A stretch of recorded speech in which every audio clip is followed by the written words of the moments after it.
Painted painless learning. બેરોજગારી એના ઉપર આગળ વધીએ. બેરોજગારી એટલે શું એના વિશે આપણે ચર્ચા કરતા હતા કે બેરોજગારી એટલે શું, તો કે કામ કરવાની ઈચ્છા શક્તિ અને તૈયારી હોય, યોગ્ય લાયકાત હોય અને પ્રવર્તમાન વેતન દરે કામ કરવું પણ હોય, છતાં પણ સેજ પણ કામ ન મળતું હોય એવી પરિસ્થિતિને બેરોજગારી એવું કહેવામાં આવતું હતું. બેરોજગારીનો ખ્યાલ માત્ર ને માત્ર સક્રિય શ્રમના પુરવઠાને જ લાગુ પડે છે.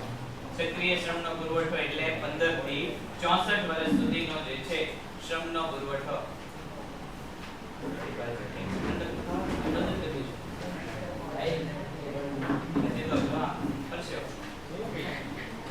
15 થી 64 વર્ષ સુધીના લોકોને જે છે બેરોજગારી નો ખ્યાલ લાગુ પડે છે, જેને આપણે સક્રિય શ્રમનો પુરવઠો કહીએ છીએ. બે પ્રકારની બેરોજગારીની સ્થિતિ વિશેની આપણે વાત કરી. એક ફરજિયાત પ્રકારની અને એક જે છે એ ફરજિયાત ન હોય એવા પ્રકારની બેરોજગારી. જે બાળકો છે અને જે વૃદ્ધો છે એ લોકો કેવા બેરોજગાર છે? ફરજિયાત નથી એવા બેરોજગાર છે. સક્રિય શ્રમના પુરવઠાને ફરજિયાત પ્રકારની બેરોજગારી સાથે સરખાવવામાં આવે. કામ કરવાની ઈચ્છા શક્તિ, પ્રવર્તમાન વેતન દરે યોગ્ય લાયકાત હોય, છતાં કામ ન મળતું હોય તો એને બેરોજગાર કહેવાય. પછી બેરોજગારીના પ્રકાર આપણે જોયા હતા, આપ્યા હતા એ રાજકૃષ્ણ સમિતિએ. ટોટલ 4 પ્રકાર જે છે એ બેરોજગારીના હતા: સમય આધારિત, આવક આધારિત, સંમતિ આધારિત અને ઉત્પાદકતા આધારિત.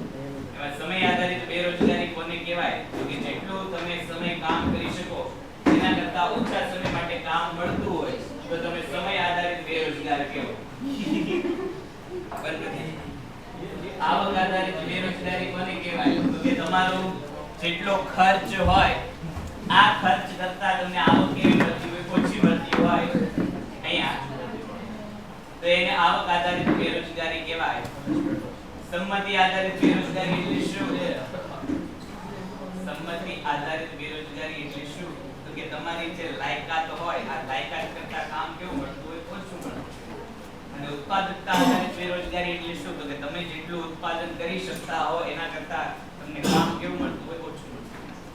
પછી આપણે સંપૂર્ણ બેરોજગારી વિશેનો ખ્યાલ મેળવો તો સંપૂર્ણ બેરોજગારી એટલે શું? તો કે સાવ કામ ન મળે તે. અર્ધ બેરોજગારી જોઈએ. અર્ધ બેરોજગારી એટલે શું? તો કે કામ મળે પણ પ્રમાણમાં કેવું મળે? ઓછું મળે. પ્રચ્છન્ન બેરોજગારી પછી આપણે જોઈ હતી જેની સીમાંત ઉત્પાદકતા કેટલી હોય? તો કે 0. વ્યક્તિ દેખીતી રીતે તો કામ કરતો હોય પણ કામના સ્થળેથી એને દૂર કરી દેવામાં આવે તો કુલ ઉત્પાદનમાં કોઈ પણ પ્રકારનો ફેરફાર જે છે એ જોવા મળતો નથી. પછી ચક્રીય બેરોજગારી જોઈ હતી કે અસરકારક માંગના અભાવે જે બેરોજગારી ઉદ્ભવે છે એને આપણે શું કહીશું? ચક્રીય બેરોજગારી. કમેન્ટમાં આવે એને ચક્રીય બેરોજગારી આપણે કહેતા હતા. પછી ઘર્ષણજન્ય બેરોજગારી. ઘર્ષણજન્ય બેરોજગારીમાં આપણે એવું કીધું હતું કે નવી ટેકનોલોજી અને જૂની પદ્ધતિના કર્મચારી કોણ છે નવી ટેકનોલોજી અને જૂના કર્મચારીઓ વચ્ચે જે ઘર્ષણ થાય એના પરિણામે જે બેરોજગારી સર્જાય એને ઘર્ષણજન્ય બેરોજગારી કહેવામાં આવતી હતી. ઈ તો મારું છે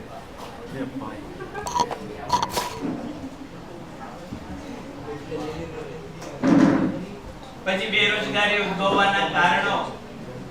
બેરોજગારી ઉદ્ભવવાના કારણોની આપણે જે છે ચર્ચા કરી હતી. સૌથી પહેલું અને મહત્વનું બેટા કારણ તો કે વસ્તીનો વધારો. બીજું રોજગારીની તકોનો ધીમો વધારો, કે આપણે જેટલા પ્રમાણમાં દેશમાં વસ્તી વધે છે એની કરતા રોજગારી કેવી છે? ઓછી છે. ત્રીજું બચત અને મૂડી રોકાણમાં ઘટાડો. પછી મૂડી પ્રધાન ઉત્પાદન પદ્ધતિ એટલે કે મોટા ભાગનું કામ કોણ કરે છે? યંત્રો કરે છે, એટલે મૂડી પ્રધાન ઉત્પાદન પદ્ધતિ. પછી વ્યવસાયિક શિક્ષણનું નીચું પ્રમાણ, કે લોકોને શિક્ષણ તો મળે છે પણ કેવું શિક્ષણ મળે છે? તો કે રોજગારલક્ષી શિક્ષણ મળતું નથી. પછી માનવ શક્તિના આયોજનનો અભાવ. શિક્ષિત લોકો આગળ તો આવે છે, શિક્ષણનું પ્રમાણમાં વધારો તો થાય છે પણ આ શિક્ષણ કેવું છે? તો કે આ શિક્ષણ આયોજન વાળું નથી, એક પ્રવાહ વાળું છે. પછી જાહેર ક્ષેત્રની બિનકાર્યક્ષમતા વિશે આપણે વાત કરી હતી કે સરકારી ઉદ્યોગો હતા એ સરકારી ઉદ્યોગો ઉત્પાદન અને રોજગારી કરવામાં કેવા થઈ ગયા, નિષ્ફળ થઈ ગયા. પરિણામે બેરોજગારી આવી.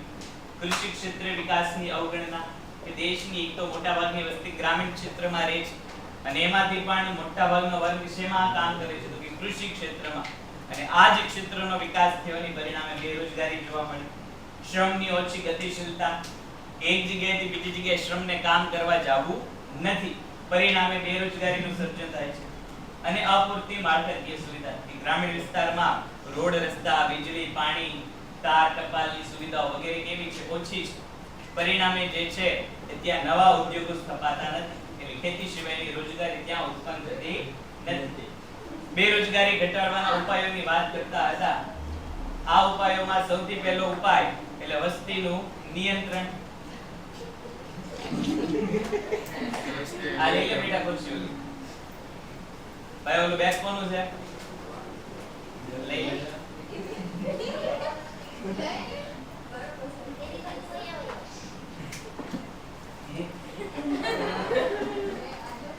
લાવ દે ખુરશી, અહીંયા ધક્કો મારી નિયમ મૂકી દે તો લાવ. લઈ લે ખુરશી.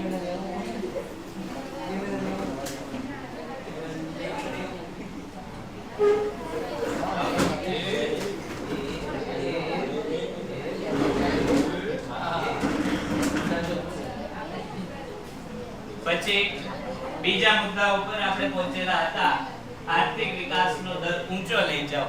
ચાલો અહીંયા સુધીમાં આપણે રિવિઝન કર્યું. ત્યાં સુધીમાં કોઈને કઈ પ્રશ્ન હોય તો બોલો. 6.4.1 એટલે કે વસ્તી નિયંત્રણ. ત્યાં સુધીમાં ચેપ્ટરમાં કોઈને કઈ પ્રશ્ન છે ખરા? ઓનલાઈન માંથી કોઈને કઈ પ્રશ્ન ખરા? ન હોય તો ફટાફટ ડન એવું ટાઈપ કરી નાખો. એટલે આપણે 6.4.2 એટલે કે આર્થિક વિકાસનો દર ઊંચો લઈ જાઓ ત્યાંથી આગળ વધીએ. ઓકે ડન છે. ચાલો અજય. ચાલો બીજા બધા ડન છે. ઓકે ચાલો ફટાફટ પ્રશ્ન હોય તો કયો, નહીતર આગળ વધીએ. દક્ષા. Okay done. ચાલો અહીંયા બેઠેલામાંથી કોઈને કઈ પ્રશ્ન નથી તો આગળ વધીએ. આપણે ભણી રહ્યા છીએ બેરોજગારી ઘટાડવાના ઉપાયો. આપણે કારણોની તો ચર્ચા ઘણી બધી કરી. શા માટે બેરોજગારી છે એ આપણને ખબર પડી ગઈ. હવે આ બેરોજગારીને આપણે દૂર કરવી હોય, હવે આ બેરોજગારી આપણે દૂર કરવી હોય, સર આવડું આપી દયો. હા ચોરી ત્યાં તો પેટ નથી આવી છે. ઈ છે સાહેબ. અવાજ આવે. ઈ અહીંયા જ પડ્યું. બોલું કે ઈ એના હાથમાં જ હતું. ઈ એના જતમાં. આર્થિક વિકાસનો દર ઊંચો લઈ જાઓ. પછીનો મુદ્દો. આર્થિક વિકાસ એટલે શું? તો કે દેશનો કુલ વિકાસ. આ વિકાસનો દર જો ઊંચો થાય તો દેશના ત્રણેય ક્ષેત્ર એટલે કે ખેતી ક્ષેત્ર, ઉદ્યોગ ક્ષેત્ર અને સેવા ક્ષેત્ર બધાનો શું થાય? તો કે વિકાસ થાય. બધાનો વિકાસ થાય એટલે બધામાં કામગીરીમાં શું થાય? વધારો. જેમ જેમ કામગીરીમાં વધારો થશે તેમ તેમ રોજગારીની તકોમાં પણ શું થશે? વધારો થશે. આર્થિક વિકાસનો દર ઊંચો લઈ જવો. ભારતના વિકાસની પ્રારંભિક વાર્ષિક આર્થિક વૃદ્ધિનો દર માત્ર 3% થી લઈને 3.5% જેટલો રહ્યો હતો, જે બેરોજગારી દૂર કરવા માટે પૂરતું નહોતું. દેશનો વિકાસ તો થતો હતો, પણ કેવો વિકાસ થતો હતો? તો કે પ્રમાણમાં ઓછો વિકાસ થતો હતો. જેટલા પ્રમાણમાં નવા ઉદ્યોગો સ્થપાવા જોઈએ એટલા પ્રમાણમાં ઉદ્યોગો નહોતા સ્થપાતા. જેટલા પ્રમાણમાં જે છે એ ખેતી ક્ષેત્રમાં વધુ ઉત્પાદન મેળવવું જોઈએ એટલું વધુ ઉત્પાદન નહોતું મળતું. સેવા ક્ષેત્રનો જે વિકાસ થવો જોઈએ એ સેવા ક્ષેત્રનો પણ વિકાસ થતો નહોતો. પરિણામે શું થયું? તો કે બેરોજગારી જોવા મળી. આર્થિક વૃદ્ધિ જે છે એને આપણે વધારવી જોઈએ દેશમાં. જેથી શું થશે? તો કે વધુ રોજગારીની તકો ઊભી થશે. પરિણામે બેરોજગારીમાં શું થશે? ઘટાડો થશે. સરકારે બને એટલા શું કરવાના? તો કે ત્રણેય ક્ષેત્રમાં નવીનતા આવે એ માટેના પ્રયત્ન કરવાના. તમે વાઇબ્રન્ટ ગુજરાતનું નામ સાંભળેલું હશે. સરકાર દર 2-4-5 વર્ષે વાઇબ્રન્ટ ગુજરાત દ્વારા વિદેશી કંપનીઓને દેશમાં લાવવાનું કામ કરે છે, કે ત્યાં જે વિદેશમાં સારી એવું કામ કરતી કંપની ગુજરાતમાં આવે અને પોતાના કામ ધંધા શરૂ કરે, ગુજરાતમાં આવીને પોતાની ફેક્ટરી શરૂ કરે, એવા પ્રયત્ન સરકાર કરે. એ માટે સરકાર શું કરે? તો કે ભાઈ માળખાકીય સુવિધા, રોડ, રસ્તા, નેટવર્ક, કરમાં રાહત, જમીન આવું બધું પ્રમાણમાં સસ્તામાં આપી. શું કામ? તો કે જેટલા પ્રમાણમાં એ ઉદ્યોગ ધંધા ભારતમાં અને ગુજરાતમાં કરશે એટલી રોજગારી ભારત અને ગુજરાતના લોકોને મળશે. તો આવું કરવાથી દેશનો વિકાસ વધવાથી શું થશે? બેરોજગારી ઘટશે.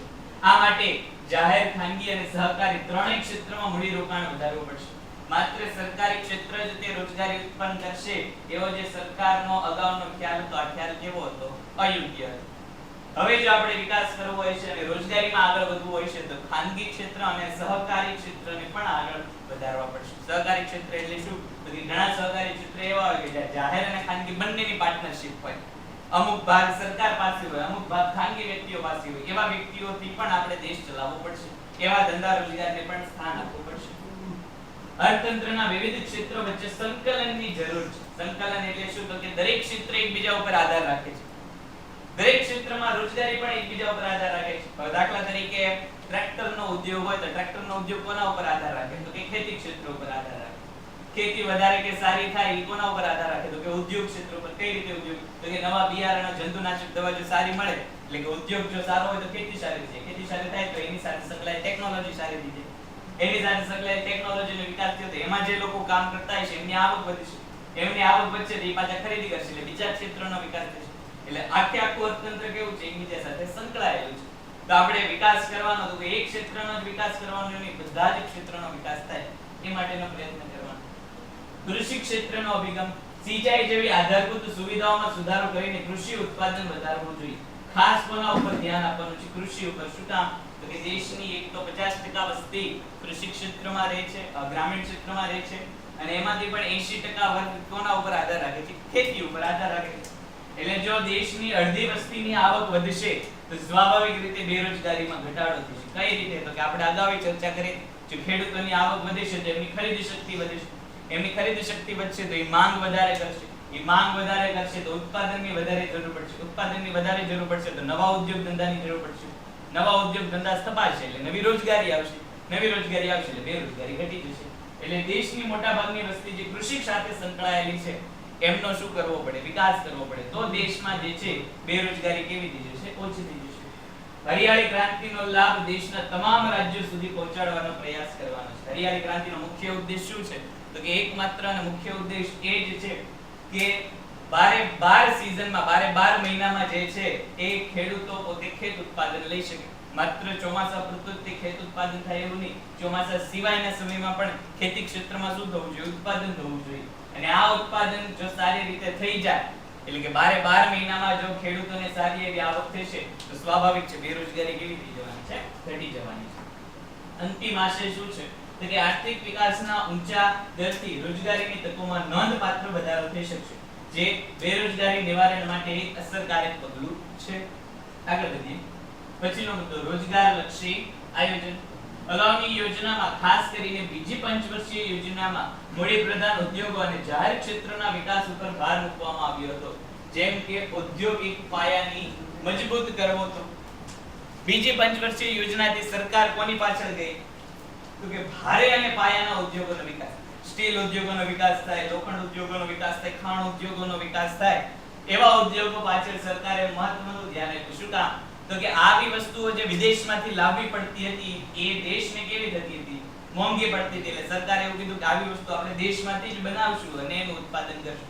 એટલે સરકારનો પ્રાથમિક આશય શું હતો? દેશનો ખર્ચો ઘટાડવા. એટલે પાયાના ઉદ્યોગોનો વિકાસ ઝડપથી ગયો.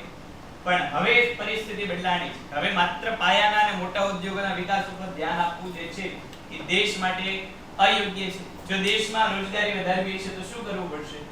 હવે રોજગારલક્ષી આયોજન અપનાવવાની તાતી જરૂર છે. ખૂબ જરૂરિયાત છે દેશમાં રોજગારી વધે એ માટેની. કારણ તો કે સામાન્ય લોકો માટે રોજગારીની તાત્કાલિક અને વ્યાપકતામાં વધારો થાય એ જોવાનું છે. દેશની વસ્તી જેટલી સ્પીડથી વધી જાય છે એટલી સ્પીડથી જો રોજગારી નહીં વધે તો સ્વાભાવિક છે સમાજમાં બેરોજગારી દૂર થવાની નહીં. આ માટે શું કરવું જોઈએ? તો કે એમએસએમઈ સેક્ટર એટલે કે નાના અને મધ્યમ કદના ઉદ્યોગો કે જ્યાં ઓછી મૂડીમાં વધુ રોજગારી આપે છે એવા ઉદ્યોગોનો વિકાસ કરવો જોઈએ. દાખલા તરીકે ખાખરા ઉદ્યોગ છે, પાપડ ઉદ્યોગ છે, કાપડ ઉદ્યોગ છે, ભરતકામ ઉદ્યોગ છે. આ બધા કેવા ઉદ્યોગ છે? નાના અને ગૃહ ઉદ્યોગ છે. અહીંયા બધી જગ્યાએ કામ કોણ કરતા હોય? વ્યક્તિઓ કામ કરતા હોય, જ્યાં મશીનથી કામ ચાલે. તો આવા ક્ષેત્રના ઉદ્યોગોનો વિકાસ થાય એ સરકારે જે જોવું જોઈએ. શ્રમ પ્રધાન ઉદ્યોગો જેવા કે વપરાશી માલના ઉત્પાદનનો ઉદ્યોગ. વપરાશી માલ એટલે શું? તો કે જેનો સીધો ઉપયોગ કરી શકાતો એવો માલ. વેપાર અને વાણિજ્યની પ્રવૃત્તિઓ, પશુપાલન અને ડેરી, બાંધકામ ક્ષેત્ર બધી જ જગ્યાએ જે છે સરકારે શું કરવું જોઈએ? તો શ્રમ પ્રધાન ઉત્પાદન પદ્ધતિ જે છે અપનાવવી જોઈએ કે જેથી કરીને દેશમાં ઉત્પાદનમાં તો વધારો થાય જ તે, પણ આ ઉત્પાદનના વધારાની સાથે સાથે પેન્ટેડ એપ્લિકેશન ધોરણ 6 થી 12ના વિદ્યાર્થીઓ માટે અપડેટ થઈ ચૂકી છે. આ એપ્લિકેશનમાં શું છે? બધા જ વિષયના વિડીયોઝ છે. ગુજરાતની બેસ્ટ ફેકલ્ટી દ્વારા લાઈવ લેક્ચર્સ છે. આઈએમપી પ્રશ્ન છે, ટેસ્ટ સિરીઝ છે અને ગુજરાતના તમામ વિદ્યાર્થીઓ સાથે તમે તમારી કમ્પેરિઝન કરી શકો છો. ગેમિફિકેશન છે અને બીજું ઘણું બધું. તો તમે એપ્લિકેશન ડાઉનલોડ ન કરી હોય તો ડિસ્ક્રિપ્શનમાં લિંક આપી છે. હમણાં જ પ્લે સ્ટોર ઉપર જાઓ અને એપ્લિકેશન ડાઉનલોડ કરો. ઘરે બેઠીને સરસ મજાનું ગુજરાતની જોરદાર ફેકલ્ટી સાથે ભણો, સારા માર્ક્સે પાસ થાઓ. એનો લાભ કોને મળે? તો કે દેશની પ્રજાને રોજગારીના વધારા સ્વરૂપે આનો લાભ મળે. પછીનો મુદ્દો રોજગાર લક્ષી શિક્ષણ. અગાઉ આપણે વાત કરી એમ કે અત્યારનું શિક્ષણ કેવું છે? તો કે માત્ર પુસ્તકીય જ્ઞાન આપે છે. પ્રાયોગિક જ્ઞાન એટલે કે કોઈ પણ પ્રકારનું જે છે સ્કિલ બેઝ નોલેજ અત્યારનું શિક્ષણ આપવામાં કેવું છે? પ્રમાણમાં નિષ્ફળ છે. તમને અહીંયા જેટલું પણ શીખડાવવામાં આવશે બધું કેવું હોય છે? તો કે પુસ્તક આધારિત છે. પણ વર્તમાન જરૂરિયાત શું છે, અત્યારના શું લોકો સ્કિલની ડિમાન્ડ કરે છે, એના આધારે શિક્ષણમાં કાંઈ ફેરફાર થતો નથી. એ ફેરફાર થઈ જાય તો બેરોજગારી ઘટી જાય. વર્તમાન શિક્ષણ પદ્ધતિ મોટે ભાગે પુસ્તકીય જ્ઞાન અને કારકુન તૈયાર કરે. મેં તમને અગાઉ વાત કરી હતી અત્યારની શિક્ષણ વ્યવસ્થા કોની છે? તો કે મેકોલેની શિક્ષણ વ્યવસ્થા ચાલે છે. અને મેકોલે કોનો માણા હતો? તો કે અંગ્રેજો. અને અંગ્રેજો શું ઈચ્છતા હતા? તો કે ભારતના લોકો સાવ અભણ ન રહેવા જોઈએ. કારણ કે અભણ છે તો ભારતના લોકો આરે કમ્યુનિકેશન નહીં કરી શકે, ઇંગ્લિશ નહીં આવડતું, એમની આરે વાત નહીં થાય. કારણ કે એ લોકોને હિન્દી ગુજરાતી આવડતા નહોતા. એટલે આ લોકોને ઇંગ્લિશ તો આવડવું જોઈએ. પાછા વધુ શિક્ષિત ન થઈ જવા જોઈએ. વધુ શિક્ષિત થઈ જાય પાછા પોતાના ઉદ્યોગ ધંધા શરૂ કરી દેશે. એટલે ન વધુ શિક્ષિત થવા જોઈએ, ના સાવ અભણ રહેવા જોઈએ. બંનેની વચ્ચે લાવી કારકુન ક્લર્કનું કામ કરી શકે એટલા શિક્ષિત કરવાના. એવા આશયથી મેકોલે આ શિક્ષણ વ્યવસ્થા દાખલ કરેલી હતી જે હાલની તારીખે ચાલે છે. વ્યવસાયલક્ષી કુશળતાનો અભાવ હોવાથી ઘણા સ્નાતક અને ખાસ કરીને વિનયન અને વાણિજ્યના લોકો કેવા રહે છે? બેરોજગાર રહે છે. વિનયન એટલે શું? તો કે આર્ટ્સ, અને વાણિજ્ય એટલે શું? તો કે કોમર્સ. મોટે ભાગે શિક્ષિત બેરોજગારી ક્યાં જોવા મળે? તો કે બે જ ક્ષેત્રમાં, આર્ટ્સ અને કોમર્સના વિદ્યાર્થીઓમાં જોવા મળે. શું કામ? તો કે જે જ્ઞાન છે કેવું છે? પુસ્તકીય છે, કારકુની જ્ઞાન મળે છે. એટલે નવા ઉદ્યોગ ધંધા જે વાણિજ્યના વિદ્યાર્થી, કોમર્સના વિદ્યાર્થીઓએ જે નવા ઉદ્યોગ ધંધા સ્થાપવા જોઈતા હતા એ જ તે આવા ઉદ્યોગ ધંધા સ્થાપી શકતા નથી. પોતે રોજગારી ઊભી કરવાનો આત્મવિશ્વાસ અને તાલીમ ન હોવાને કારણે આવી સમસ્યાઓ વધુ ઊંડી પડી છે. જે વાણિજ્યના વિદ્યાર્થી અર્થતંત્ર સાથે સંકળાયેલો છે, જેને અર્થશાસ્ત્રનું જ્ઞાન છે, પણ આત્મવિશ્વાસ કેવો છે? ઓછો છે. એટલે પોતાના ઉદ્યોગ ધંધા સ્થાપી શકતા નથી. પોતે ઉદ્યોગ ધંધા નથી સ્થાપી શકતા એટલે બીજા ઉપર રોજગારી માટે આધાર રાખે છે. એટલે પોતે તો રોજગારીનું સર્જન કરતા નથી, પણ પોતાની રોજગારી માટે કોના ઉપર આધાર રાખે છે? અન્ય વ્યક્તિ ઉપર આધાર રાખે છે કે જે આગળ જતા શું કરે છે? બેરોજગારીમાં વધારો કરે છે. જો કે સરકાર અત્યારે મેક ઇન ઇન્ડિયા અંતર્ગત આવા સ્કિલ આપવાનું કામ કરે છે. હમણાં આગળ બધા યોજના આવશે. અત્યારે મેં તમને અગાઉ વાત કરી હતી વડિયા કોલેજ વિદ્યાનગરમાં છે, એની સામે પીપીટીઆઈ ભવનમાં જે છે તમારા ઉદ્યોગો ઉપર પૈસા લગાડવાનું કામ હવે સરકારી કરે છે. જો તમારી પાસે સારા આઈડિયા હોય તો તમે સરકારી કચેરીઓમાં જઈને સારું એવું ફંડિંગ લઈ શકો. લોન થી ઓછી કિંમતે સરકાર તમને શું કરશે? ફંડ આપશે. અમુક તો સબસિડી વાળું ફંડ આપે. એટલે જેટલા સરકાર પૈસા આપે એમાંથી અડધા પૈસા તમારે સરકારને પાછા આપવાના. શું કામ? તો કે સરકાર એવું વિચારે છે કે સ્વરોજગાર, આત્મનિર્ભર બનવું. આત્મનિર્ભર ભારત કોન્સેપ્ટ અને મેક ઇન ઇન્ડિયા એના ઉપર જ આધાર રાખે છે કે ત્યાં તમને શિક્ષણ આપવામાં આવે. તમારી પાસે કોઈ આઈડિયા હોય તો એ આઈડિયાને કઈ રીતે ઇમ્પ્લિમેન્ટ કરવાનું, કઈ રીતે ધંધો રોજગાર કરવો એ કોણ શીખવે? તમને સરકાર શીખવે. એટલે શિક્ષણ આપે, પૈસા આપે, રોજગારીની સગવડ આપે તો તમે રોજગારી કરો. એવો પ્રયત્ન સરકાર અત્યારે કરે છે. શિક્ષણ પદ્ધતિમાં વ્યાપક ફેરફાર કરીને વ્યવસાયલક્ષી અભ્યાસક્રમોનો સમાવેશ કરવો જોઈએ. અભ્યાસક્રમો વ્યવસાય, ઔદ્યોગિક, ખેતી, વેપાર, વાણિજ્યને અનુસરે એવા હોવા જોઈએ. એટલે અત્યારે જેની જરૂર હોય એવો અભ્યાસ આપવો જોઈએ. તમે જો આઈઆઈએમ, આઈઆઈટી ના તમે નામ સાંભળેલું હશે. જો કે આઈઆઈટી આપણી માટે કામ નથી, આપણી માટે તો આઈઆઈએમ જે છે એ મહત્વનું છે. Indian institute of management. આપણે જો બધું આગળ અભ્યાસ કરવો તો આઈઆઈએમ માં જે છે એ એડમિશન લેવું પડે. તો આઈઆઈએમ માં આવું કઈ જે છે ભણવાનું હોતું જ નથી. આઈઆઈએમ માં એ લોકો શું કરે? કેસ સ્ટડી બનાવે.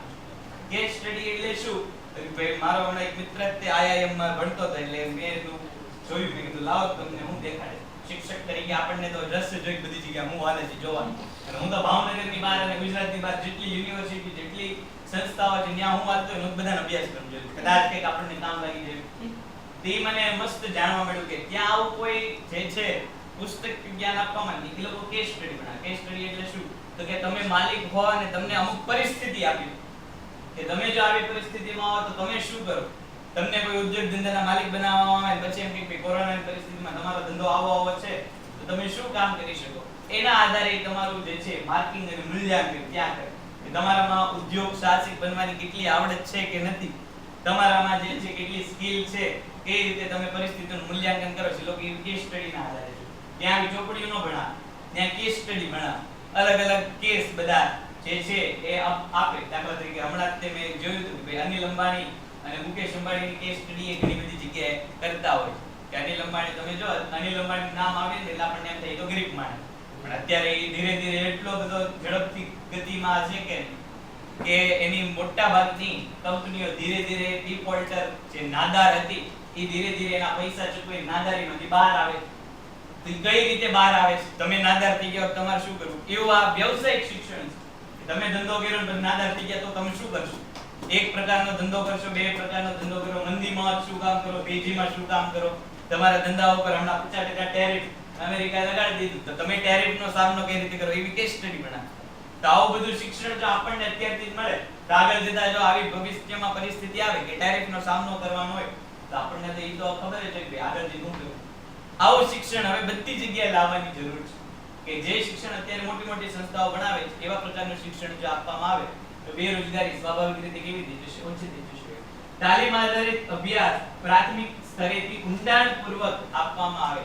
પહેલેથી જ તે શિક્ષણ કેવું આપવાનું? ઊંડાણપૂર્વક આપવાનું. માત્ર અહીંયા પુસ્તક આપેલું છે એ વાંચી વહી જવાનું નહીં. તો વાંચતા તો તમને નહીં આવડે.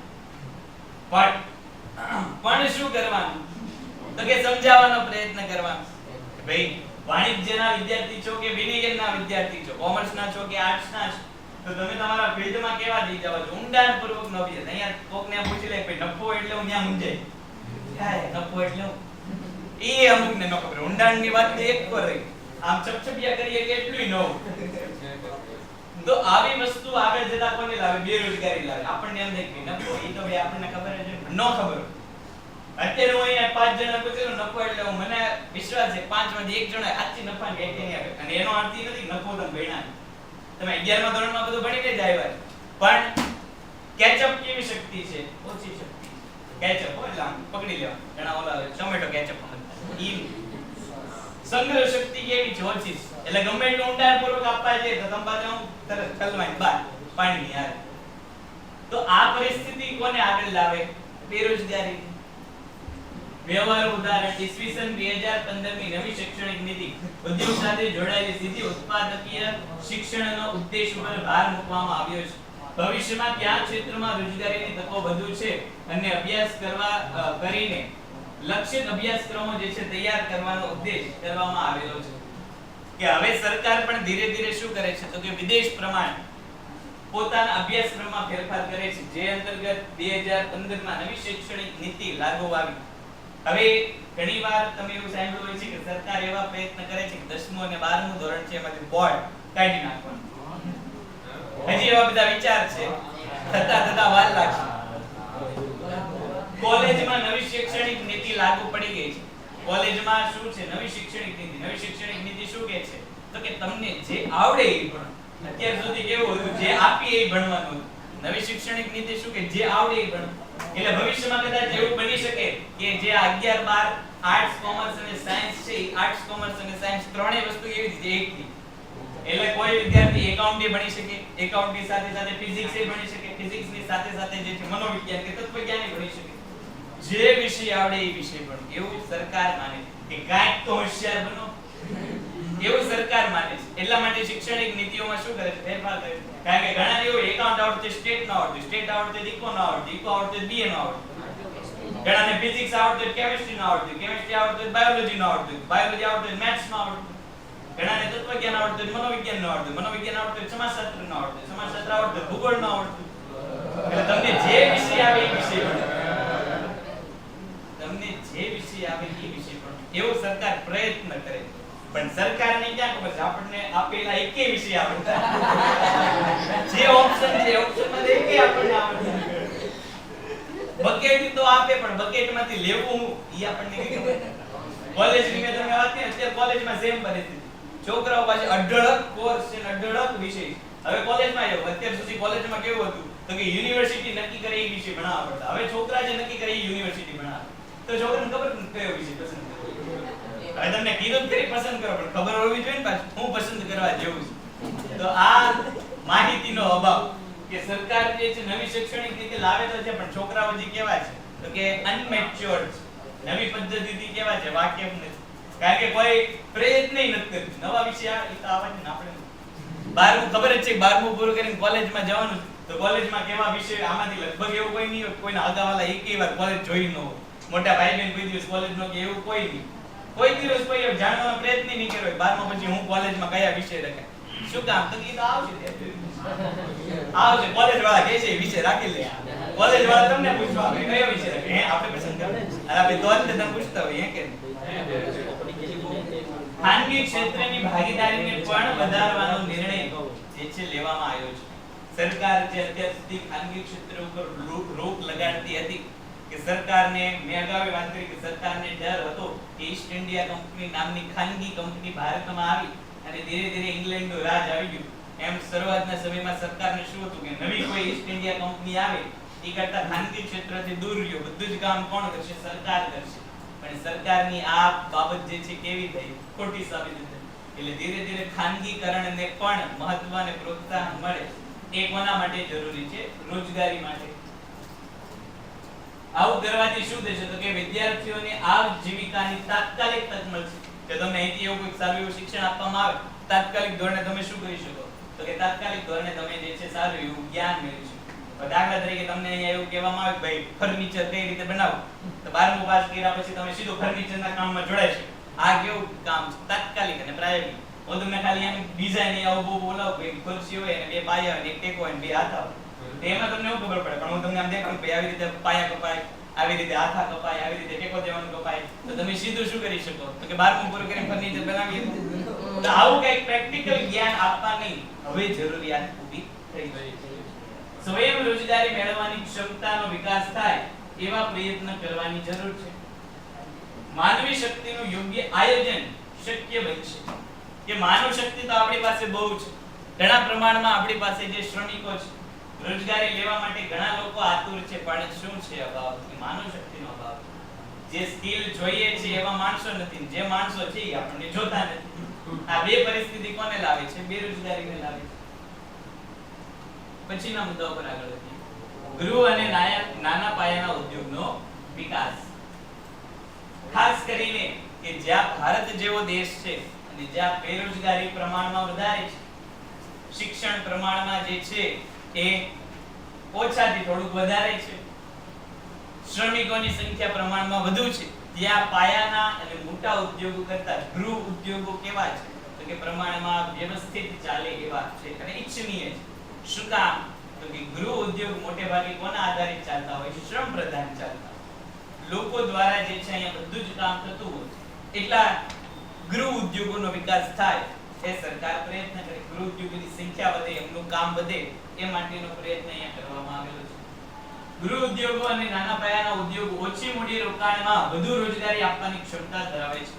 મોટા ઉદ્યોગોની તુલનામાં રોજગારી માટે જરૂરી મૂડી રોકાણ પણ કેવું જોઈએ તો કે બહુ ઓછું છે મોટી મોટી ફેક્ટરીમાં જેટલા લોકો કામ કરતા હોય એની કરતા વધુ કામ ક્યાં કરતા હોય તો કે નાના ઉદ્યોગોમાં કરતા હોય મોટી ફેક્ટરીમાં મોટા ભાગનું મૂડી રોકાણ ક્યાં થયેલું હોય છે તો કે યંત્રમાં થયું હોય છે એટલું મૂડી રોકાણ જે છે પાછું નાના ઉદ્યોગમાં નહીં થયું હોય તોય કામ કેવા લોકો કરતા છે વધારે કોઈક મોલમાં આટો મારવા જાવ તો મોલમાં જેટલા લોકો એક વસ્તુમાં કામ કરતા હોય એક ફ્લોરમાં કામ કરતા હોય એક ડિપાર્ટમેન્ટમાં કામ કરતા હોય એ લોકો જોજો અને કોઈ દુકાનમાં કામ કરતા હોય એમાં જોજો તો મોલ કરતા ભલે આ મોલની સંખ્યા વધારે દેખાય પણ ડિપાર્ટમેન્ટ વાઇઝ જે સંખ્યા તમે જો તો એ નાના ઉદ્યોગોમાં કેવી હોય તો કે વધારે કારણ કે મોલમાં પણ મોટા ભાગનું કામ કોના દ્વારા થતું તો કે યંત્ર દ્વારા થઈ જતું ઓલું બધું કામ કોણ કરતા માણસો કરતા તો યંત્ર એક જગ્યાએ બીજી જગ્યાએ વસ્તુ ઉપાડી મૂકતું અને એ જ ઉપાડવાનું કામ કોણ કરતું માણસ કરતો રોજગારી ક્યાં વધુ મળે છે ગૃહ અને નાના પાયાના ઉદ્યોગમાં સામાન્ય મૂડીરોકાણ પર નાના ઉદ્યોગો દ્વારા મોટા ઉદ્યોગોની તુલનામાં 7.5 ગણી વધુ રોજગારી આપી શકે છે. એટલે કે તમે બંને જગ્યાએ સરખા પૈસા લગાડો, દાખલા તરીકે મોટા ઉદ્યોગમાં 100 રૂપિયા લગાડો અને નાના ઉદ્યોગમાં 100 રૂપિયા લગાડો, તો મોટા ઉદ્યોગમાં એક જણાને 100 રૂપિયા ઉપર રોજગારી મળે. નાના ઉદ્યોગમાં એ જ 100 રૂપિયા સામે 7.5 એટલે કે એપ્રોક્સ 8 લોકોને જે છે એ રોજગારી મળી છે સરખા પૈસે. એટલે ભારતમાં જ્યાં મૂડીરોકાણની અછત છે અને શ્રમ વધુ ઉપલબ્ધ છે ત્યાં આવા ઉદ્યોગો એક બેરોજગારી ઘટાડવાનો શ્રેષ્ઠ વિકલ્પ. ઔદ્યોગિક નીતિના મહત્વનો સ્વીકાર. કેટલાક ઉત્પાદનો માત્ર નાના ઉદ્યોગો માટે અનામત રાખવા જોઈએ કે અમુક પ્રકારનું ઉત્પાદન માત્ર કોને કરવાનું? નાના ઉદ્યોગે જ કરવાનું. મોટા ઉદ્યોગો એમાં આવવાનું જ નહીં. શું કામ? તો કે મોટા ઉદ્યોગો જો બધી જ વસ્તુનું ઉત્પાદન કરશે તો એના ભાવ કેવા હોય? ઓછા. એક તો મશીન દ્વારા કામ કરાવે, મોટા જથ્થામાં ઉત્પાદન કરે એટલે એને કોસ્ટ પડતર કેવી આવે? ઓછી આવે. ઈ પડતર નાના ઉદ્યોગોની કેવી હોય? વધારે. શું કામ? તો કે માણસો પાસે કામ કરાવવાનો પ્રમાણમાં જથ્થો કેવો હોય? ઓછો હોય. એટલે નાના ઉદ્યોગોની પડતર વધારે આવે, મોટા ઉદ્યોગોની પડતર ઓછી આવે. એટલે વેચાણ પણ કેવી કિંમતે કરી શકે? મોટા ઉદ્યોગ ઓછી કિંમતે કરી શકે. નાના ઉદ્યોગે ફરજિયાત પોતાની પડતર કાઢવા માટે વેચાણ કેવું કરવું પડે? તો કે મોંઘી કિંમતે કરવું પડે. તો સ્વાભાવિક છે ગ્રાહક કઈ વસ્તુ લેવાનું? જે સસ્તું મળતું હોય. અને સસ્તું કોનું મળતું હોય છે? મોટા ઉદ્યોગો. એટલે નાના ઉદ્યોગો આપોઆપ કેવા થઈ જશે? તો કે બંધ થઈ જશે. તો આવું ન થાય એટલા માટે શું કરવાનું? તો કે અમુક વસ્તુ માત્ર ને માત્ર કોણ ઉત્પાદન કરશે? તો કે નાના ઉદ્યોગો જ ઉત્પાદન કરશે. એની સિવાય જે છે કોઈ આવું ઉત્પાદન કરશે નહીં. એવી પ્રકારની પ્રવૃત્તિ કરવી જોઈએ. નાણાકીય સહાય આપવી જોઈએ, જેમ કે વિદ્યાર્થી લોન અને સબસિડી. મેં હમણાં તમને વાત કરી કે અહીંયા સરકાર હવે ધીરે ધીરે ઉદ્યોગો ઉપર પૈસા આપે છે. તો આ એક પ્રકારનું શું છે? સ્વરોજગારી માટેનો ઉપાય છે. ટેકનોલોજીકલ સહાય, જેમાં ટેકનોલોજી અંગેની શું આપવાની? તાલીમ આપવાની. જે નવા ફીચર્સ આવે છે, નવા યંત્ર આવે છે, નવી પ્રકારની પ્રવૃત્તિ થાય છે, એનું જ્ઞાન જે છે એ લોકોને આપવાનું, જેથી કામ એ લોકો સારી રીતે કરી શકે. સંચાલકીય સહાય, એમાં બિઝનેસ મેનેજમેન્ટ અને માર્કેટિંગ વગેરે જેવી બાબતો હવે તમને જો શીખડાવી દેવામાં આવે કે માર્કેટિંગ કઈ રીતે કરાય. મેં તમને અગાઉ વાત કરી હતી, ભારત એવો દેશ છે કે ત્યાં બધું વેચાય. જે લાવો એ વેચે. ભારતમાં એવું કાંઈ છે નહીં કે ન વેચે. ભારતમાં તમે ધૂળને એક સરસ પેટી પેક કરીને આપો તો ધૂળે વેચાય. તમે એમ કહો કે ખાસ ખાસ ઓલી જગ્યાની ધૂળ છે, ધૂળે વેચાય. પાણીની જે ભારતમાં પાણીના પરબ છે એ જ ભારતમાં પાણીની બોટલો જોરશોરથી વેચે. જે ફ્રીમાં પાણીના પરબો ઉપર પાણી મળે છે એ જ બોટલોના પૈસા દઈને આપણે. તમે ઘણીવાર જોતા હો પેલા રેલવે સ્ટેશનની દુકાન તમે જો, એ લોકો ખાલી બોટલ લાવે. અમુક કંપનીની ખાલી બોટલ લાવે અને ત્યાં જે પાણી યાર હોય ત્યાંથી બોટલમાં પાણી ભરતા. અને આપણને જે ખાલી ફ્રીજમાં ઠંડુ કરીને આપણને આપે અને આપણી પાસે 20-30 રૂપિયા. આપણને એમ ઓહ આપણે XYZ કંપનીનું પાણી પી લીધું. પણ એ ભાઈ યાનું જ પાણી હતું. દૂધ ડ્રિંક કરવા ગયો તો તારે 20-30 રૂપિયા ન થાય. ઓલાએ ખાલી ભરીને પોતાની પાસે રાખ્યું અને XYZ કંપનીની બોટલ હતી. એટલે તમને એમ થયું ઓહ આ તો પાણી તો બહુ સારું છે. એટલે ભારતમાં બધું હોય છે. માર્કેટિંગ કરતા આવડવું જોઈએ. ઓલું તમને ખબર હોય તો હમણાં જ તે ધીરુભાઈ મુકેશ અંબાણીએ નવું સોફ્ટ ડ્રિંક લોન્ચ કર્યું, કેમ્પા કોલા કરીને. તો જો કેમ્પાનું ટ્રેન્ડ અત્યારે કેમ્પા જે છે એ પેપ્સી અને થમ્સ અપ ને પાછળ મૂકીને દેશનું સૌથી મોટું સોફ્ટ ડ્રિંક નું માર્કેટ બની ગયું. તો કેમ્પાનું જે ચંપાન ચાંપાન કેટલા બધા આવી. એટલે એડવર્ટાઇઝમેન્ટ કોણ કરે? કેમ્પા વાળા. એના નામે ચંપાન ચાંપા આલી છે. તો આ માર્કેટિંગ કહેવાય. તો હર ક્યારેક નામ બોલો. બિસ્લેરી નું તમે જોયું તો બિસ્લેરી એક જ કંપની, પણ બિસ્લેરી જેવો બિસ્લોરીન બિસ્લારીન કેટલા આવી. એટલે માર્કેટિંગ કોણ કરે? બિસ્લેરી વાળા. અને લાભ કોણ લઈ જાય? બિસ્લોરીન બિસ્લારી વાળા. તો આ માર્કેટિંગ નો પ્રભાવ. તો આવું આવડવું જોઈએ. વેચો, ગમે એમ વેચો. બોલો નાયકાનું પૂમાનું તમે જો કે નાયકાની નિશાની જો આમ હાચાની નિશાની છે, તો હાચાની નિશાનીમાં અમુક થોડો ઘણો ફેરફાર કરી નાખે. આમ દેખીતી રીતે આપણને ખબર ન પડે. નાયકાની નિશાની આવી છે તો અમુક ખાલી આમ કરીને વેચવા માટે આપણને એમ થાય એ તો પ્રિન્ટિંગ મિસ્ટેક છે. પ્રિન્ટિંગ ની કંપની મિસ્ટેક છે. તો જો આવું આવડવું જોઈએ. વેચો. તો આવું કોણ શીખડાવે છે? જેને આવડતું હોય. પછી નીતિગત સૂચનાઓ. રાજ્યોએ આ ઉદ્યોગોના વિકાસ માટે વિશેષ ધ્યાન આપવું જોઈએ. આ ઉદ્યોગોનો વિકાસ બેરોજગારી નિવારણ માટે અસરકારક સાબિત થાય છે. કે જેટલા પ્રમાણમાં ગૃહ ઉદ્યોગો ઉપર સરકાર વધુ ધ્યાન આપશે, પ્રમાણમાં એટલી જ બેરોજગારી કેવી થશે? ઓછી થઈ જશે. કારણ કે મોટા ભાગનું કામ કેવું છે? શ્રમ પ્રધાન ઉત્પાદન પદ્ધતિથી ચાલતું હોય છે. આગળ વધીએ. આંતરમાળખાકીય સેવાઓનો વિસ્તાર. આંતરમાળખાકીય સેવા એટલે શું? તો કે રોડ, રસ્તા, વીજળી, પાણી જેવી સુવિધાઓ છે એ આંતરમાળખાકીય સુવિધાઓ કહેવાય. જે ગ્રામીણ ક્ષેત્રમાં આવી આંતરમાળખાકીય સુવિધા નથી એટલા કારણે ત્યાં ઉદ્યોગો જતા નથી. જો હવે આંતરમાળખાકીય સુવિધા ગ્રામીણ વિસ્તાર સુધી પહોંચાડી દેવામાં આવે એટલે વીજળી મળતી થઈ જાય, પાણીની સુવિધા મળતી થઈ જાય, યોગ્ય ગટર લાઈનની વ્યવસ્થા થઈ જાય, માર્કેટ વ્યવસ્થિત મળવા માંડે, રોડ રસ્તા વ્યવસ્થિત મળવા માંડે, તો ઉદ્યોગો ગ્રામીણ ક્ષેત્રમાં જે છે પોતાના એકમો શરૂ કરશે જ નહીં. શું કામ? તો કે એક તો ગામડામાં એમને સસ્તો શ્રમ મળી જવાનો, મજૂરો કેવા મળશે? સસ્તામાં, અને કાચો માલ કે જે ખેતરમાંથી આવે એ પણ કેવો મળશે? સરળતાથી મળી જશે.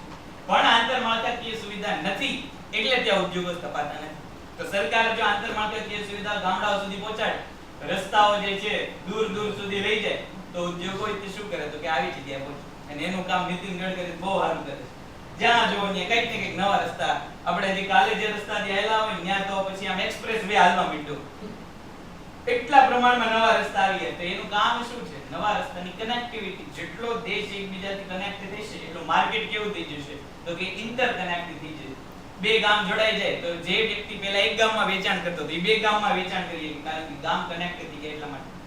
તો આવી વસ્તુ આંતરમાળખાકીય સુવિધા. પેન્ટેડ એપ્લિકેશન ધોરણ 6 થી 12ના વિદ્યાર્થીઓ માટે અપડેટ થઈ ચૂકી છે.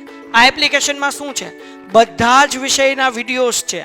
ગુજરાતની બેસ્ટ ફેકલ્ટી દ્વારા લાઈવ લેક્ચર્સ છે, આઈએમપી પ્રશ્ન છે, ટેસ્ટ સિરીઝ છે, અને ગુજરાતના તમામ વિદ્યાર્થીઓ સાથે તમે તમારી કમ્પેરિઝન કરી શકો છો.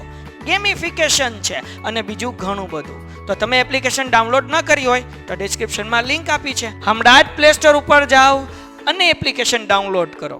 ઘરે બેઠીને સરસ મજાનું ગુજરાતની જોરદાર ફેકલ્ટી સાથે ભણો, સારા માર્ક્સે પાસ થાઓ. કોને આગળ વધારશે? નવી રોજગારીને આગળ વધારશે. ગ્રામીણ વિસ્તારમાં રોજગારીની ઓછી દરે સર્જન થવાનું મુખ્ય કારણ એ છે કે માળખાકીય સુવિધાઓનો શું છે? અભાવ છે. ખાસ કરીને શિક્ષણ, આરોગ્ય, રહેઠાણ, વીજળી, માર્ગો અને તાલીમ કેન્દ્રોની ત્યાં કેવી અછત છે. લોકોને ત્યાં જઈને ઉદ્યોગ ધંધા તો કરવા છે, પણ આવી માળખાકીય સુવિધા મળતી નથી, એટલે ઉદ્યોગ ધંધા કરી નથી શકતા. તો એનો ઉપાય શું? તો કે ઉપાય એવો જ છે કે રાજ્ય આંતરમાળખાકીય સુવિધાઓનો શું કરવો જોઈએ? વિસ્તાર કરવો જોઈએ. ગામડામાં શિક્ષણ વધે એવા પ્રયત્ન કરવા જોઈએ. આરોગ્ય વિષયક સુવિધાઓમાં જે છે એ વધારો કરવો જોઈએ. રહેઠાણની સુવિધા સારી આપવી જોઈએ. વીજળી જે 24 કલાક મળતી રહે એ પ્રકારની પ્રવૃત્તિ કરવી જોઈએ. માર્ગ પરિવહન યોજના જે છે એક ગામથી બીજા ગામને જોડવાની પ્રવૃત્તિ સારી એવી થવી જોઈએ. વ્યવસાયિક તાલીમ કેન્દ્ર, કે થોડું ઘણું ભણેલા લોકો તો હોવા જ જોઈએ, તો ઉદ્યોગ ધંધાનું કામ સમજી શકશે. એનાથી લાભ શું થશે? તો કે ગ્રામીણ વિસ્તારમાં સ્થાનિક રોજગારીમાં વધારો થશે. જે ગામના લોકો માત્ર ને માત્ર ખેતી ઉપર નિર્ભર છે, એ ખેતી ઉપર નિર્ભર ન રહેતા હવે એનો કોને લાભ મળશે? ઉદ્યોગ ક્ષેત્રનો પણ લાભ મળશે. લોકો પોતાના વસવાટ કરતા સ્થળની નજીક જ રોજગારી મેળવી શકશે. કારણ કે હવે ઉદ્યોગો ક્યાં વહી ગયા? તો કે ગામડામાં જ વહી ગયા. લોકો જ્યાં રહે છે ત્યાં જઈને હવે ઉદ્યોગ ધંધા પોતાની આર્થિક પ્રવૃત્તિ કરવા. એનો લાભ કોને મળે? તો કે ઉદ્યોગને મળે અને ગામમાં રહેતા લોકોને મળે. ઉદ્યોગને કઈ રીતે મળે? તો કે ઉદ્યોગને એક આખું ગામનું માર્કેટ મળી જાય. ગામના લોકોને કઈ રીતે મળે? તો કે એની નજીકમાં જે છે એ આખી ફેક્ટરી મળી જાય. એટલે લોકોને રોજગારી મળે, ઉદ્યોગને માર્કેટ મળી જાય, બંનેનું કામ થઈ જાય. કૃષિ અને કૃષિ આધારિત ઉદ્યોગમાં રોજગારીના અવસરો વધશે, પરિણામે બેરોજગારી ઘટશે અને આર્થિક ક્ષેત્રનો શું થશે? તો વિકાસ થશે. જે બેરોજગારીની સમસ્યા કૃષિ ક્ષેત્ર સાથે સંકળાયેલી હતી, એ બેરોજગાર વ્યક્તિ હવે જો ઉદ્યોગ ક્ષેત્રમાં આવી જશે તો ખેતી ક્ષેત્રમાં પણ જે ભારણ હતું એ ભારણ કેવું થઈ જશે? હળવું થઈ જશે. આગળ વધીએ. પછીનો મુદ્દો, કૃષિ ક્ષેત્રે હરિયાળી ક્રાંતિનો વેગ અને વિસ્તાર. હરિયાળી ક્રાંતિ એટલે શું? તો કે હમણાં જ વાત કરી, નવા બિયારણો અને જંતુનાશક દવાઓથી એવા પ્રયત્ન કરવાના કે વર્ષમાં જે માત્ર ચોમાસામાં પાક લેવાય છે, આવું ચોમાસામાં પાક ન લેવાતા 12 માસ જે છે એ ખેતી ક્ષેત્રની પ્રવૃત્તિ થાય એ જોવાનું છે. સૌથી પહેલા તો ઊંચી વસ્તી વૃદ્ધિ દરના કારણે કૃષિ ઉપર ભારણમાં શું થયો છે? વધારો થયો છે. પરિણામે શું જોવા મળે છે? પ્રચંડ બેકારી. કારણ કે મોટા ભાગે કુટુંબનું મોટું પ્રમાણ ક્યાં હોય? તો કે ગ્રામીણ ક્ષેત્રમાં હોય. વધુ ને વધુ લોકો ક્યાં રહેતા હોય? તો કે ગ્રામીણ ક્ષેત્રમાં. અને કામ કરવા માટે બીજું કાંઈ છે નહીં, એટલે બધા ક્યાં કામ કરતા હોય? ખેતીમાં. દેખીતી રીતે તો કામ કરતા દેખાય, પણ એમની ઉત્પાદકતા કેવી હોય? ઝીરો.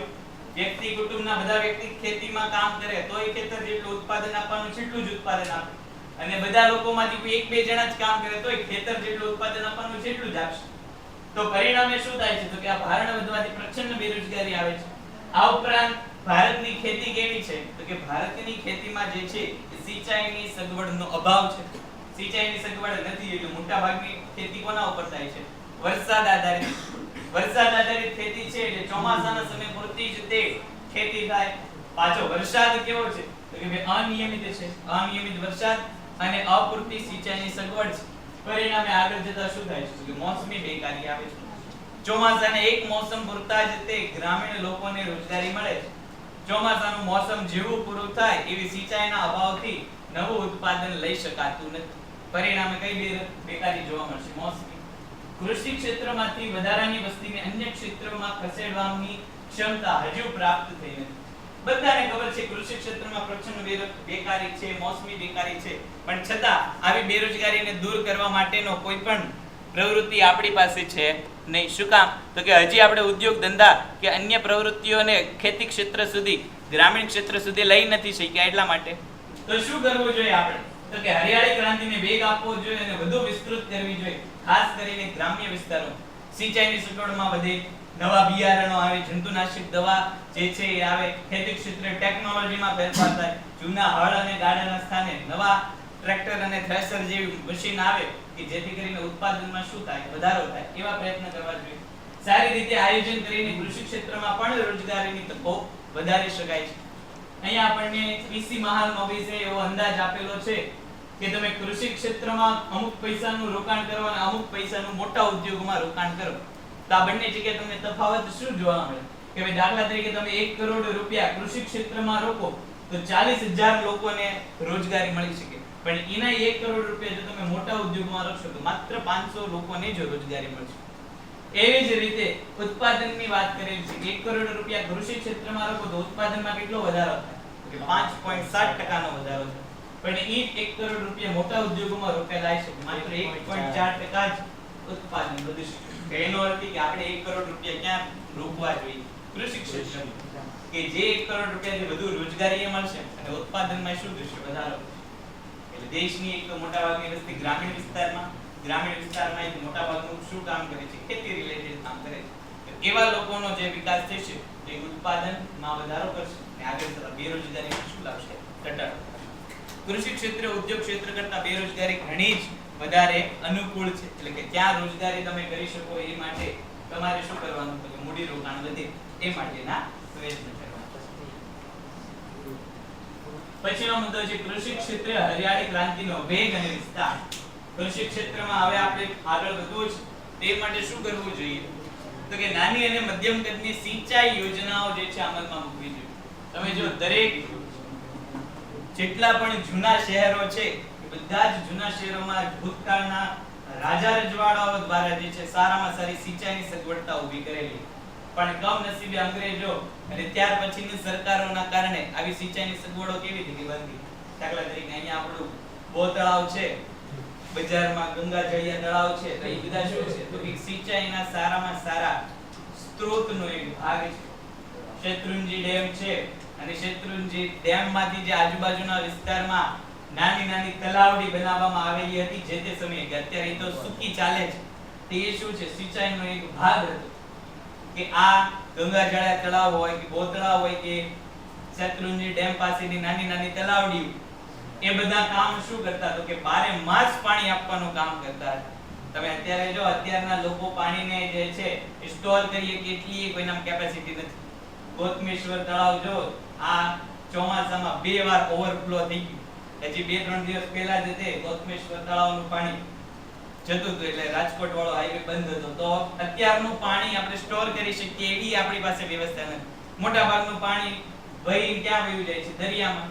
અને ઉનાળામાં પાછી આપણને પાણીનો શું થાય છે? પ્રશ્ન ઊભા થાય. અત્યારે ચોમાસામાં પુષ્કળ પાણી મળે છે જે આપણે સ્ટોર નથી કરી શકતા.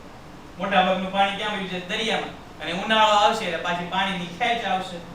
તો આપણે એવો કોઈ પ્રયત્ન કરવો જોઈએ કે શિયાળામાં ચોમાસામાં જેટલું આપણને પાણી મળે છે મોટામાં ભાગનું પાણી આપણને ક્યાં મળે? સ્ટોર કરીએ. તમે જો વિદેશમાં આ બાબત ઉપર એ લોકોએ બહુ રિસર્ચ કર્યો અને મોટા ભાગના લોકો જે છે એ લોકો અંડરગ્રાઉન્ડ જે છે એ સિંચાઈની સગવડ ઊભી કરે છે. ફરજિયાત સરકારે વિદેશના ઘરોમાં એવો જ તે પ્લાન આપેલો કે ત્યાંના ઘર બનાવવા હોય તો તમારે એવા જ પ્લાન પાસ થાય કે જેમાં વરસાદી પાણી સીધું જમીનમાં જાય એવી વ્યવસ્થા હોય તો. બાકી તમારા જે છે એ પ્લાન પાસ થાય. આપણા દેશમાં કેવું છે તો કે આડેધડ વિકાસ થાય એટલે કાંઈ ખબર પડે નહીં પાણી ક્યાં છે. તમને એમ થાય કે ભાઈ આમ તમે જો તો પૂરની પરિસ્થિતિ તમે જો તો છેલ્લા 5 7 10 વર્ષથી તમને પૂર જોવા મળે. બાકી એટલા બધા પૂર કોઈ દિવસ નહોતા જોવા મળતા. એટલા બધા તળાવ ઓવરફ્લો થાય છે એવું નહોતું જોવા મળતું. શું કામ? તો કે અત્યારે તમે જો મોટા ભાગના રોડ રસ્તા જમીન બધી જગ્યાએ ગાયબ થઈ ગઈ. જમીનનું કામ શું છે તો એ પાણી તરત શોષી લે. પણ જમીન જ ગાયબ થઈ ગઈ. બધે જ્યાં જો ત્યાં આરસીસી ડામરના રોડ છે. જ્યાં આરસીસી ડામરના રોડ નથી ત્યાં બધી જગ્યાએ તમે જો તો એકલા ઓલા ચોસલા જેવા ઓલી બ્લોક નાખી દીધા. એટલે પાણી જમીન સુધી પહોંચતું જ નથી. એટલે મોટે ભાગે શું આવે? પૂર આવે. પહેલા આવું નહોતું. પહેલા રસ્તાય નહોતા જો કે પણ રસ્તા આવ્યા તો આવી પરિસ્થિતિ. તો આવું વિકાસની સાથે સાથે પર્યાવરણનું ધ્યાન આપવું બંને સરકાર માટે જરૂરી છે. રોડ રસ્તા હોવા જોઈએ. રોડ રસ્તા બનાવ્યા એ બહુ સારી વાત છે પણ કેવા રોડ રસ્તા હોવા જોઈએ તો કે પાણીનો તે યોગ્ય નિકાલ કરવો જોઈએ એવા રોડ રસ્તા હોવા જોઈએ. વિદેશના રોડ રસ્તા જો વિદેશના રોડ રસ્તા જે છે ડામરના નથી બંધ. એ લોકો અલગ કંઈક મટીરીયલ વાપરે. એટલે વરસાદ આવે રસ્તા ઉપર પાણી આવે અને એ પાણી રસ્તાની નીચે એક અંડરગ્રાઉન્ડ ટાંકામાં જે છે વયું જાય અને એ અંડરગ્રાઉન્ડ ટાંકામાંથી ક્યાં વયું જાય તો કે જમીનમાં વયું જાય. અને જ્યારે ઉનાળો આવે ત્યારે ઈનું પાછું જમીનમાંથી પાણી બહાર કાઢી લેવામાં આવે. આપણું મોટા ભાગનું પાણી ક્યાં વયું જાય તો કે દરિયામાં વયું જાય. આવી પરિસ્થિતિનું સર્જન કરવાનું છે કે જ્યાં આપણે અત્યારનું પાણીનું શું કરવું જોઈએ તો કે સ્ટોર કરી શકીએ. એ માટેની આપણે સિંચાઈની સગવડો વધારવી જોઈએ. કારણ કે ખેતી માત્ર ને માત્ર તો જ તે થઈ શકશે જો પાણી હશે તો. સિંચાઈની સગવડો વધી એ માટેના પ્રયત્ન કરવાના. જમીન સંરક્ષણ અત્યારનો મહત્વપૂર્ણ મુદ્દો આ જ છે. હમણાં થોડા સમય પહેલા કર્ણાટક કે કેરળનો કઈક પરિસ્થિતિ હતી. આખા જંગલ કાપી નાખવાના હતા. જો કે બહુ વિરોધ થયો એટલે એ પાછો પ્રોજેક્ટ બંધ રહ્યો. મોટા પાયા ઉપર જે છે વનીકરણ વાળું જંગલ હતું કે જ્યાં મોટા ભાગમાં વન હતું. ખેતી લાયક જમીનો હતી. બધું જ તે ઉદ્યોગો માટે આપી દેવાનું હતું. તો આવું ન થાય અને જમીન સંરક્ષિત રહે. કૃષિ ક્ષેત્ર માટે જે છે જમીન વધુ ને વધુ કામ લાગે એ માટેની પ્રવૃત્તિ કરવાની. મિશ્ર ખેતી કરવાની. મિશ્ર ખેતી એટલે શું તો કે જમીનના એક ટુકડા ઉપર એક જ પ્રકારનો પાક નું ઉત્પાદન કરવાને બદલે શું કરવાનું એકથી વધુ પાક તમે લઈ શકો એ માટેની પ્રવૃત્તિ કરવાની. આ માટે તમે વિજ્ઞાનમાં કલમી છોડ ભણીને આવેલા હશો કે મોટા ભાગનું કામ કેવું કરવાનું તો કે કલમી પ્રવૃત્તિથી કરવાનું. એક જ ઝાડ ઉપર એક જ છોડ ઉપર તમે કેવા પદાર્થ લઈ શકો તમે એકથી વધુ અલગ અલગ પ્રકારના પદાર્થ લઈ શકો. લેયર વાળી ખેતી કરવાની કે જેમે માટીની વધારે જરૂર હોય એ સીધું જમીનમાં એનું ઉત્પાદન કરો. એની ઉપર જે છે બીજો એક માળ લઈને એની ઉપર તમે જે છે ઉત્પાદન કરી શકો. ટેરેસ ગાર્ડનની સુવિધાઓનો વિકાસ તમે કરી શકો. તો આ બધું કોને આગળ જતા લાવશે તો કે સારી એવી રોજગારી લાવશે. વધુ પાક લેવાય તેવી યોજનાઓ લાવવી. વર્ષમાં ઘણીવાર પાક લેવાય તે માટેનું આયોજન કરવું. જમીનનું નવીનીકરણ કરવું. જમીનનું નવીનીકરણ એટલે શું તો કે વર્ષો સુધી તમે ખેતી માટે ખેતીની જમીનનો ઉપયોગ કરો એટલે જમીનમાં પણ અમુક પ્રકારના પોષક તત્વો કેવા થઈ જાય તો કે ઘટી જાય. પછી જેટલી અગાઉ ઉત્પાદકતા હોય એટલી જ ઉત્પાદકતા જમીનની રહે. તો સમયે સમયે તમારે જમીનની માટીને શું કરવી પડે તો કે એવા પોષક તત્વો બહારથી આપવા પડે. તો જો તમે આવા પોષક તત્વો આપશો તો ફરી પાછી જમીન કેવી રહેશે ફળદ્રુપ રહેશે અને તમે પાક કેવા લઈ શકો વધુ. કૃષિ આધારિત ગામ ઉદ્યોગોને વેગ આપવો. Doctor M S. સ્વામીનાથનના જણાવ્યા મુજબ જો કૃષિ વિકાસ ઉપર વધુ ભાર મૂકવામાં આવે તો અનેક ગણી નવી રોજગારીની તકો ઊભી કરી શકાય. તો કૃષિ ક્ષેત્રનો વિકાસ થશે તો સ્વાભાવિક છે કે જે મોટા ભાગની વસ્તી ગ્રામીણ ક્ષેત્રમાં રહે છે એને આપોઆપ ક્યાં રોજગારી મળી જશે કૃષિ ક્ષેત્રમાં મળી જશે. નવા ઉદ્યોગ ધંધા તે કૃષિ ક્ષેત્ર સુધી લઈને જવાની જરૂર નથી. રોજગારી કોણ આપી દેશે કૃષિ ક્ષેત્ર. પણ ક્યારે આપી શકે જો એનો વિકાસ થતો હોય તો. ચાલો આગળ વધીએ. પછીનો મુદ્દો બેરોજગારીની સમસ્યા હલ કરવા માટે રાજ્યની યોજના. રાજ્યએ શું કામ કરવું જોઈએ બેરોજગારી ઘટાડવા માટે એ માટેની પ્રવૃત્તિ આપણને અહીંયા કીધેલી છે. પહેલો મુદ્દો આયોજનની શરૂઆત 1951 ના તમને એમસીક્યુ માં પૂછાય કે આયોજનની શરૂઆત કયા વર્ષથી અમલમાં આવી. પંચવર્ષીય યોજનાઓ ક્યારથી શરૂ થઈ 1951 થી શરૂ થઈ. ઈસવીસન 1951 થી ભારતમાં આયોજનની શરૂઆત થઈ. એવી ધારણા હતી કે આયોજનબદ્ધ પગલાઓથી આર્થિક વિકાસ થશે અને બેરોજગારીનો અંત આવશે. પરંતુ પ્રારંભિક નિષ્ફળતા પહેલી બીજી ત્રીજી પંચવર્ષીય યોજના જેમ જેમ પંચવર્ષીય યોજનાનો જે છે એ આગળ વધતી ગઈ એમ ખબર પડતું ગયું કે આપણે બેરોજગારી ઘટાડવાનો પ્રયત્ન કરીએ છીએ પણ જેટલા પ્રમાણમાં બેરોજગારી ઘટાડવાના પ્રયત્ન થાય છે એની કરતાં વધુ બેરોજગારી જોવા મળે છે. એટલે બેરોજગારીનો જે કોન્સેપ્ટ હતો એ કેવો રહી ગયો તો કે નિષ્ફળ થઈ ગયો. પ્રથમ 4 પંચવર્ષીય યોજનાઓમાં એવી ધારણા ખોટી સાબિત થઈ. પાંચમી યોજના પછીનું પરિવર્તન બેરોજગારી નિવારણ માટે વિશેષ રોજગારલક્ષી કાર્યક્રમો શરૂ કરવામાં. સરકારને ખબર પડી ગઈ ભાઈ આપણે બેરોજગારી માટે કંઈક વિશેષ કામ કરવું પડશે. કારણ કે શરૂઆતથી લઈને પાંચમી 5 વર્ષીય યોજનાઓ સુધી એટલે કે 25 વર્ષ સુધી સરકારે બેરોજગારી ઘટે એ માટેના કામો કર્યા. પણ જેમ જેમ કામ કરતા ગયા એમ બેરોજગારી કેવી હતી કે વધી ગઈ. શું કામ તો કે જેટલું સરકાર રોજગારી નવી લાવવાના પ્રયત્ન કરતા હતા એની કરતા પાછી વસ્તી કેવી થઈ ગઈ હતી તો કે વધી ગઈ હતી. રાજ્ય દ્વારા શું શું કામ કરવા જોઈએ તો કે ભાઈ સંકલિત ગ્રામ વિકાસ, કામના બદલામાં અનાજની યોજના, લોકો કામ કરશે તો અનાજ મળશે, તો અનાજ મેળવવા માટે લોકો શું કરશે કામ કરશે. પછી જવાહર રોજગાર યોજના, નહેરુ રોજગાર યોજના, આ બધી જ યોજનાઓ જે છે આપણે હમણાં આગળ જોવાના છે.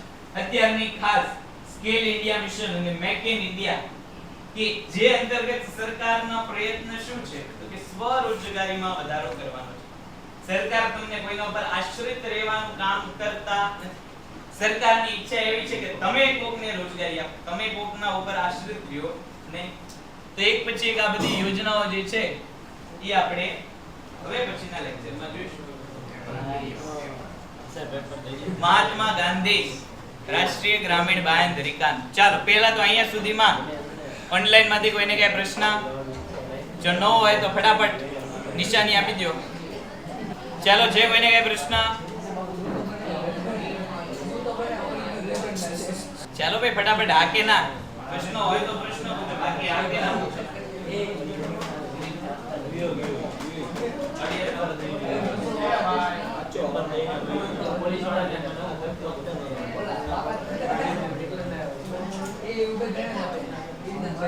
ખ્યાલ નથી હો બેટા, લગભગ તો બે જ છે. ચાલો અહીંયા બેઠેલામાંથી કોઈને અહીંયા સુધીમાં કઈ પ્રશ્ન કર્યા? અહીંયા બેઠેલામાંથી અહીંયા સુધીમાં કોઈને કઈ પ્રશ્ન? તો ચાલો આગળની પ્રવૃત્તિ નેક્સ્ટ લેક્ચરમાં આપણે કરીશું. Painted Painless Learning.